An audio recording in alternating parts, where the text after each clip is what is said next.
Kesha Williams flipped a burger on the sizzling grill and wiped sweat from her forehead. The Los Angeles sun beat down on her small food stall like an angry giant. Car horns honked. People rushed past without looking at her. This was her life now, standing behind a hot grill, selling sandwiches and tacos to hungry workers. She was 34 years old, and every single day felt the same. Wake up at 5 in the morning, load her cart, cook, smile, go home tired, do it all again tomorrow. But on this Tuesday afternoon, something different happened. A small hand reached up toward her counter. Kesha looked down and saw a boy. He couldn't have been more than 9 years old. His clothes were torn and dirty. His face had smudges of mud across both cheeks. But it was his eyes that made Kesha's heart squeeze tight in her chest. They looked scared. Really, really scared. "Please, ma'am," the boy whispered. His voice shook like a leaf in the wind. "Can I have a sandwich? Just one? I'm so hungry." Kesha didn't even think about it. She grabbed her biggest roll, stuffed it with chicken, cheese, lettuce, and tomatoes. She wrapped it carefully and handed it down to him. "Here you go, baby, and take this juice too." The boy's eyes went wide like 2 full moons. He grabbed the food and ran. Not walked, not jogged. He ran like someone was chasing him. Kesha watched him disappear around the corner. Something felt wrong. Very wrong. The next day, the boy came back. "Please, ma'am, could I have another sandwich?" This time, Kesha got a better look at him. His left arm had a purple bruise shaped like fingers. Someone had grabbed him. Hard. "Of course, sweetheart. What's your name?" The boy looked around nervously, like someone might be watching. "Tommy," he whispered. "Well, Tommy, you come here whenever you're hungry, okay? I'll always have food for you." Tommy nodded fast and ran away again with a sandwich. Days turned into weeks. Tommy came every single day at 3 o'clock. Kesha started making his sandwich before he even arrived. She also started paying closer attention. More bruises appeared. Some were yellow and old. Some were fresh and purple. Tommy flinched every time a car door slammed. He jumped when people spoke too loud. And he never, ever smiled. One afternoon, Kesha handed Tommy his usual sandwich and also gave him some cookies. "Thank you, Miss Kesha," Tommy said quietly. Then he looked up at her with those sad eyes. "You're the only person who's nice to me." Kesha's throat felt tight. "What about your mama and daddy, Tommy? Where are they?" Tommy's whole body went stiff. His hands started shaking so hard he almost dropped his sandwich. I can't talk about that," he stammered. He said bad things would happen if I told anyone." "Who said that, baby?" My daddy." Tommy's voice became tiny like a mouse. "But he's not really my daddy. He's important. He's on TV sometimes. Everyone thinks he's a good man, but he's not. He's mean. He hurts me and my mama." Before Kesha could ask another question, Tommy ran away faster than ever before. That night, Kesha couldn't sleep. She kept seeing Tommy's bruised arms and frightened face. She had seen scared children before. Back when she had a different job, a different life. Back when she carried a badge and had the power to help. But that was years ago. Now she was just a food vendor. What could she do? Everything. Kesha started watching. Really watching. She noticed that Tommy always came from the same direction. From the fancy part downtown where rich people lived in tall buildings with doormen. She noticed he wore expensive shoes, even though his clothes were dirty. She noticed he spoke like a kid who went to private school, using big words that street kids didn't usually know. This wasn't just any homeless boy. This was a child who belonged somewhere. A child someone was looking for.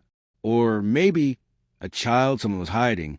2 weeks later, Tommy arrived crying. His shirt had blood on it. "Tommy, what happened?" Kesha rushed around her cart and knelt down beside him. "He hit me again," Tommy sobbed, "with his belt, because I didn't call him sir fast enough. Miss Kesha, I'm so scared. I ran away, but he'll find me. He always finds me. He has people everywhere. Important people. Police. Lawyers. Everyone." Kesha's mind raced. "Tommy, listen to me very carefully. I'm going to help you, but I need you to trust me. Can you do that?" Tommy nodded, tears running down his dirty cheeks. Good.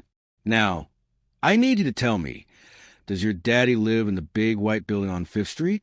The one with the flags outside? Tommy's eyes went huge. How did you know? Because Kesha had been watching, taking notes, following patterns, doing what she used to do best, investigating. Tommy, what's your daddy's full name? The boy looked around fearfully, then whispered 3 words that made Kesha's blood run cold. Senator Richard Blackwood. Kesha had heard that name. Everyone in Los Angeles had heard that name. Senator Blackwood was famous. He was powerful. He was on the news talking about family values and protecting children. And he was beating a little boy behind closed doors. Kesha looked at Tommy and made a decision right there on that hot sidewalk. She didn't know how yet, but she was going to take down a senator. She was going to save this child, even if it cost her everything. Tommy, she said softly, starting tomorrow, you stay close to me. Don't go back to that house. We're going to fix this. I promise. Tommy hugged her tight. For the first time in weeks, he stopped shaking. Neither of them knew that in just 3 days, the whole world would be watching. Neither of them knew that 2 helicopters would land right where they stood. And neither of them knew that one simple sandwich was about to bring down one of the most powerful men in America. The storm was coming. 3 days later, the sky exploded with noise. Kesha was making Tommy's lunch when she heard it. A deep whump-whump-whump sound that made the ground shake. She looked up and her mouth fell open. 2 huge black helicopters were circling above her food stall. They dropped lower and lower, their giant blades pushing wind so strong that napkins flew everywhere and people screamed. Everybody get back! A loud voice boomed from a speaker. This is federal business. Clear the area. Cars screeched to a stop. People pulled out their phones and started recording. Within seconds, a crowd of 50 people surrounded Kesha's stall. Then 100. Then more. Tommy grabbed Kesha's hand and squeezed tight. They found me, he whispered. He sent them to take me back. I won't let that happen, Kesha said firmly. She pulled Tommy behind her cart, shielding him with her body. The helicopters landed in the middle of the street. Men in black suits and sunglasses jumped out. They had guns on their belts and serious faces. They marched toward Kesha's stall like an army. Behind them came a third vehicle, a long black car with tinted windows. The door opened, and out stepped a tall man in an expensive suit. His hair was perfectly combed. His smile showed bright white teeth. He looked like someone from a movie. Senator Richard Blackwood. That's him. Tommy cried out. That's my daddy. The crowd gasped. Phones pointed at the senator from every direction. People whispered and murmured. Senator Blackwood walked forward with his arms spread wide, like he was greeting old friends. Ladies and gentlemen, he announced in a smooth, powerful voice. I'm so relieved we found him. This woman, he pointed at Kesha, has been holding my son against his will. She's a kidnapper. The crowd gasped again. Some people looked at Kesha with angry eyes. That's a lie. Kesha shouted back. Her heart pounded like a drum, but her voice stayed strong. This boy came to me for help. Look at him. Look at his bruises. One of the men in black suits stepped forward. Ma'am, you need to hand over the child immediately. Senator Blackwood has full custody. You're breaking the law. The law? Kesha's laugh was bitter. The law is supposed to protect children, not hurt them. Tommy started crying. Please don't make me go back. He hits me. He hurts my mama. Please. His small voice cut through the noise like a knife. The crowd went quiet. Everyone stared at the little boy with tears running down his face. Senator Blackwood's smile didn't change, but his eyes went cold. My son is confused. He's been through trauma. This woman has filled his head with lies. I'm not lying. Tommy screamed. He pulled up his shirt, showing the dark bruises across his back and sides. The crowd gasped so loud it sounded like wind. You did this. You hit me with your belt. And you hit Mama too. Cameras flashed. Videos recorded. The whole scene was streaming live on the internet. Senator Blackwood's face turned red. That's enough. Officers, arrest this woman for kidnapping and child endangerment. Two men in suits stepped toward Kesha. She didn't move. She just stared straight at the senator with fierce eyes. "You touch me," Kesha said quietly but clearly, "and I promise you'll regret it." "Is that a threat?" the senator snapped. "No, it's a fact." Just then, another car pulled up. A woman jumped out wearing a sharp business suit and carrying a briefcase. She was tall, confident, and looked exactly like Kesha, but older. "Nobody is arresting anybody," the woman announced loudly. She walked right through the crowd like a queen. "I'm Diana Williams, attorney at law, and I'm also Kesha's sister." She turned to the federal agents. "Do any of you have an actual warrant for my sister's arrest?" "No." "Then step back. Now." The agents looked at each other, confused. One of them pulled out his phone and made a call. Diana walked over to Kesha and Tommy. She knelt down and looked the boy in the eyes. "Tommy, I'm a lawyer. That means I help people when bad things happen. Will you tell all these people the truth about what Senator Blackwood did to you?" Tommy looked terrified. His whole body shook. But then he looked at Kesha, who nodded encouragingly. He took a deep breath. "He beats me," Tommy said, his voice getting stronger. "Almost every day. He says I'm stupid. He says I'm worthless. He locks me in my room without food. One time he broke my arm, but he told the doctor I fell down the stairs." The crowd was completely silent now. You could hear people breathing. "And your mother?" Diana asked gently. "Where is she?" "She's at home. She's scared to leave. He says if she tries to run away, he'll hurt her worse. He says nobody will believe her because he's important." Diana stood up and faced Senator Blackwood. "Senator, my sister has been documenting Tommy's injuries for 3 weeks. She has photographs, recordings, medical observations, and she's already sent everything to the FBI." Senator Blackwood's face went pale. "You're bluffing." "Am I?" Diana pulled out her phone and held it up. "This video has already been watched by 50,000 people in the last 10 minutes. And it shows Tommy telling my sister exactly how you abuse him. It shows his bruises. It shows him begging for help." Kesha reached into her pocket and pulled out her own phone. "I recorded everything, Senator. Every conversation. Every bruise. Every tear. I used to be an FBI investigator before I started selling food. Did you really think I didn't know how to build a case?" The crowd erupted. People shouted. Cameras flashed like lightning. The senator stumbled backward. One of the federal agents got off his phone. His face looked sick. "Senator Blackwood," he said slowly, "I just spoke with my director. There's an active investigation into your financial records. They're saying you've been stealing money from charities. Money meant for abused children." The senator's mouth opened and closed like a fish. That's absurd." "Is it?" Another voice called out. Everyone turned. A woman pushed through the crowd. She wore a long coat and dark sunglasses, but when she took them off, people recognized her immediately. Margaret Blackwood, the senator's wife, Tommy's mother. "Richard," she said, her voice shaking but determined, "I'm done being scared. I'm done protecting you." She walked over to Tommy and hugged him tight. Then she turned to face the cameras. "My husband is a monster," Margaret said clearly. "He beats our son. He beats me. He steals money from people who trust him. And he threatened to destroy me if I ever told anyone. But I can't stay quiet anymore. Not when my baby is suffering." The crowd roared. The senator tried to speak, but nobody could hear him over the noise. Diana raised her hand, and somehow everyone went quiet again. "Ladies and gentlemen," Diana announced, "justice doesn't always come from courtrooms. Sometimes it comes from one brave person who decides to feed a hungry child. My sister saw something wrong, and she didn't look away. That's heroism." Kesha hugged Tommy close. The little boy finally stopped crying. For the first time in his whole life, he felt safe. But the story wasn't over yet. Not by a long shot. Because at that very moment, more federal agents were breaking down the door to Senator Blackwood's mansion.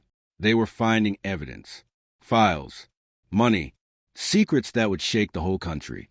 The helicopters lifted off again, But this time, Senator Richard Blackwood was inside, in handcuffs. And Tommy? Tommy was finally free. 6 months later, the courtroom was packed with people. Kesha sat in the front row, holding Tommy's hand. The boy looked different now. He wore clean clothes. His hair was neatly combed. But the biggest change was his smile. He smiled all the time now. Judge Maria Santos banged her wooden hammer on the desk. Order in the court.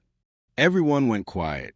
Senator Richard Blackwood sat at a table with his lawyers. He didn't look powerful anymore. He looked small and scared. His expensive suit couldn't hide the truth anymore. Mr. Blackwood, Judge Santos said sternly, "You've been found guilty of child abuse, domestic violence, embezzlement of $5 million from children's charities, and obstruction of justice. Do you have anything to say before I announce your sentence?" The former senator stood up slowly. His voice came out weak and shaky. I made mistakes. I'm sorry. Sorry." Tommy stood up suddenly, his small voice filling the whole courtroom. "You hurt me for years. You made my mama cry every night. You stole money from kids who needed help. Sorry doesn't fix that." Judge Santos looked at Tommy with kind eyes. "Young man, you're very brave. Thank you for telling the truth, even when it was hard." Tommy sat back down next to Kesha. She squeezed his hand. The judge looked back at Richard Blackwood. "Your crimes are serious and cruel. I sentence you to 25 years in federal prison. You will also pay back every single dollar you stole, plus damages to your victims." The courtroom exploded with cheers and applause. People hugged each other. Cameras flashed. Richard Blackwood was led away in handcuffs, and this time he wasn't coming back. Outside the courthouse, reporters surrounded Kesha, Diana, Margaret, and Tommy. "Miss Williams," one reporter shouted, "how does it feel to take down a United States Senator?" Kesha smiled softly. "I didn't take down anybody. I just fed a hungry child. The truth did the rest." Another reporter pushed forward. "We found out you used to work for the FBI. Why did you quit?" Kesha's smile faded a little. "I quit because I got tired of watching powerful people hurt others and get away with it. I thought maybe if I stepped away, things would change. But they didn't. So when Tommy came to my stall, I knew I had to use everything I learned to protect him." "Dr. Williams," a reporter turned to Diana, "you're leading a new national program called the Tommy Protocol. Can you tell us about it?" Diana nodded proudly. "The Tommy Protocol trains everyday people, teachers, store owners, bus drivers, food vendors, to recognize signs of child abuse. We're partnering with police departments and child protective services in all 50 states. If you see something, you say something. And we actually investigate." "What about you, Mrs. Blackwood?" another reporter asked Margaret. "What are your plans now?" Margaret stood tall, holding Tommy close. "I'm starting a foundation to help other abuse survivors find the courage to leave. It's called Tommy Shield. We provide legal help, safe housing, and counseling. Nobody should have to suffer in silence like we did." Tommy tugged on the reporter's jacket. "Can I say something?" The reporter knelt down. "Of course. What do you want to tell people?" Tommy looked right at the camera with his big, brave eyes. "If someone is hurting you, tell somebody. Tell a teacher. Tell a neighbor. Tell the lady at the food stall. Tell anybody who will listen.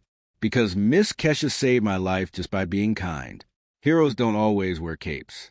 Sometimes they wear aprons and flip burgers." The crowd laughed and cried at the same time. That video clip will be shared millions of times around the world. 1 month later, Kesha stood in front of a brand new building. The sign above the door read, "Williams Community Protection Center." Diana stood beside her, grinning. "We did it, sis. A whole center dedicated to helping vulnerable people. We've got social workers, lawyers, counselors, and even a food bank. And it all started with a sandwich," Kesha said quietly. The doors opened, and Tommy ran out wearing a backpack. "Miss Kesha, Miss Diana, look, I got an A on my math test." He went to a private school now, one that Margaret paid for with money from her divorce settlement. Tommy was thriving. He played soccer. He had friends. He laughed every single day. I'm so proud of you, baby, Kesha said, hugging him tight. Margaret walked out behind Tommy. She looked different, too. Stronger, happier, free. Kesha, Margaret said warmly, I can never thank you enough. You saved both of us. You saved yourselves, Kesha replied. You found the courage to speak up. That's the hardest part. That evening, Kesha went back to her food stall. She still sold sandwiches and tacos, but now she did something else too. She watched. She listened. She paid attention to the people others ignored. A teenage girl came by, looking nervous and scared. She had a black eye hidden under makeup. Hi, sweetie, Kesha said gently. You hungry? The girl nodded slowly. Kesha made her the biggest sandwich on the menu. As she handed it over, she also gave the girl a card. This is the number for the Williams Community Protection Center. If you ever need help, any kind of help, you call that number. Someone will answer. Someone will care. I promise. The girl's eyes filled with tears. Thank you, she whispered. As she walked away, Kesha smiled. This was her purpose. This was why she woke up every morning. Not to sell food, but to feed hope. Meanwhile, across the city, Diana stood in a government building addressing a room full of lawmakers. The Tommy Protocol has already helped save 237 children in just 6 months, Diana announced. That's 237 kids who might have suffered in silence. But because someone noticed, someone cared, someone acted, those children are safe now. The lawmakers applauded. New laws were being written. Systems were being changed. All because one woman refused to ignore a hungry, frightened boy. And Richard Blackwood? He sat alone in a gray prison cell, his powers stripped away, his lies exposed. The man who once commanded respect now commanded nothing. Justice had finally caught up with him. Back at Tommy's new school, the boy stood in front of his class for show and tell. He held up a photo of Kesha's food stall. This, Tommy said proudly, is where my life changed. Miss Kesha taught me that kindness is the most powerful thing in the world. She taught me that one person can make a difference. She taught me to never give up, even when things seem impossible. His teacher wiped tears from her eyes. Thank you for sharing that, Tommy. You're very brave. Tommy smiled. I learned from the best. That night, Kesha received a special award from the mayor of Los Angeles. The ceremony was broadcast on television. Thousands of people attended. But the moment Kesha loved most was when Tommy ran onto the stage and hugged her. I love you, Miss Kesha, he said. I love you too, baby. Always. The mayor handed Kesha a medal for extraordinary courage and compassion in the face of danger. You remind us all what true heroism looks like. Kesha looked out the crowd. She saw Diana beaming with pride. She saw Margaret holding flowers. She saw news cameras and reporters and important people. But mostly, she saw regular people. People like her. People who worked hard every day. People who could make a difference if they just decided to care. Thank you, Kesha said into the microphone. But I'm not special. I just did what any decent person should do. I saw a child who needed help, and I helped him. That's it. That's all it takes. Don't wait for someone else to be the hero. You be the hero. Notice the people everyone else ignores. Listen to the voices that get drowned out. Protect the vulnerable. Feed the hungry.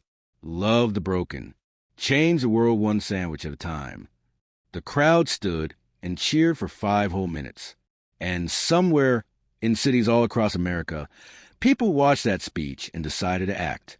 They started paying attention to the quiet kid in class, the neighbor who never came outside, the co-worker with mysterious bruises. The Tommy Protocol spread like wildfire. Within a year, it was in every state. Within 2 years, other countries started copying it, all because one woman with a food stall decided that one child's life mattered. 5 years later, Tommy was 14 years old. He stood at that same food stall, but this time he was helping Kesha cook. Miss Kesha, he said while flipping burgers, when I grow up, I want to be just like you. Kesha laughed.